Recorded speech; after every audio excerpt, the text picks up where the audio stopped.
What's up, guys? Welcome to my series where I show you how I am currently approaching mixing. In this series here, we are going to be looking over the song Your Demise by Feared and Ola Englund. I have all of the raw tracks loaded up here, and I will go over them one by one and show you how I set up my mix and kind of how I organize things to get me started. My little pre-mastering chain that I like to mix into. It's referred to as top-down mixing for those who don't know. So I have everything laid out in the order that I like to mix them, which I'm pretty sure is the same order that everybody mixes them. Snare, kick, overhead, whatever. There's no EQ. I'm mixing a Logic Pro X, and within Logic Pro X, there's these things called track stacks, which is essentially a bus. So this is pretty much my snare bus with the top, the bottom, and the trigger on it.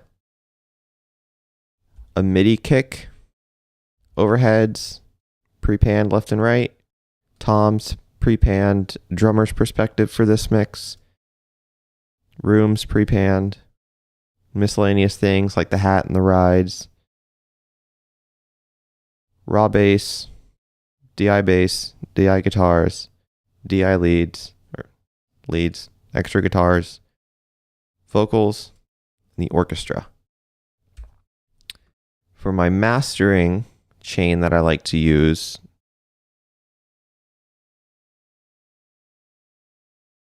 I have the new Slate Virtual Tube Console Collection, something or another. Out of these London, New York, and Hollywood ones, I really like this New York one for my mastering chain. It tightens things up. It adds a nice top end, this mix master color. It's essentially, I'll just take it out. I'll show you. It's essentially if you were to load up this and turn this to console and this to push. And if I go find that preset, you'll notice that literally nothing changed. So then a little bit of bump at 5K, a little bit of bump at 110 with a little bit of drive just for some harmonic distortion and some push to the mix. A little bit of top end here to lift off the blanket. That's inevitably going to cloud the mix because I don't know why. It always sounds good when you do that. A little bit of a dip here, trim, just to take off some volume, some dBs for going into the SSL, which is currently at my favorite settings. I'll bounce between 30 and 10, depending on how the mix is at the end, but that's much later down the road. Release as fast as it goes. Currently, if I were to play the mix, the threshold's at max, so it's not going to do anything, but I'll play with this as we go. I was using the Slate VBC Gray or whatever it's called, their version of the SSL compressor for the longest time, but I think I like this one more. I've been using it a lot recently. Tape emulation, because tape emulation and a limiter, because I like to mix into a limiter because it gives you a better idea of how the drums will be after the mastering process. Bear in mind, I use the FabFilter Pro L for when I'm mixing, but when I'm actually doing my mastering, I use the Slate FGX because I actually like that one for my mastering chain, that when I'll actually do it. But this was just a simple, just load it up, don't even think about it. With the FGX, I'll actually go in and there's a lot more components you can mess with, and I'll dial it in a lot more specific. But this is just a quick load it up. It's a limiter. Don't think about it. So, sorry. Real quick, I will give a quick, I'll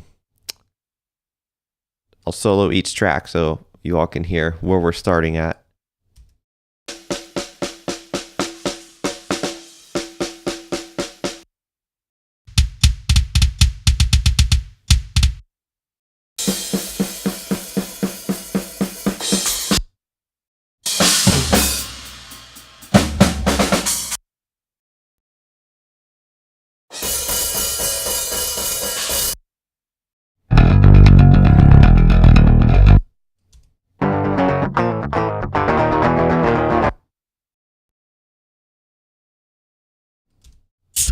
devoured and conquered. Words are turned.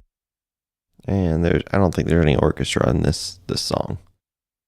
So that's pretty much how I'll start my mix. Is just to give a rough summary of it. I will load up all the audio files, group everything how I like it. I have this saved as a preset called top down. I just throw it on there. Oh, sorry. I already know I'll be using parallel compression, snare verb, and tom verb. I don't have the send set up for them yet, but this is my parallel compression that I like to use. Nolly, because Nolly. If you have this compressor, it's amazing. Try these settings for your parallel compression. It works so well. I love it. And then this is just turning it down 10 dB. It's no different than if I were to lower this by 10. Like that. It's the same thing. All right, so that is where I am starting. In the next video, I will be going over how I mix the snare, kick, and overheads. If you want to see that video, then make sure you subscribe to this channel. If you like the video, give it a thumbs up. If you don't like the video, don't give it a thumbs down, just go away. Thank you all for watching.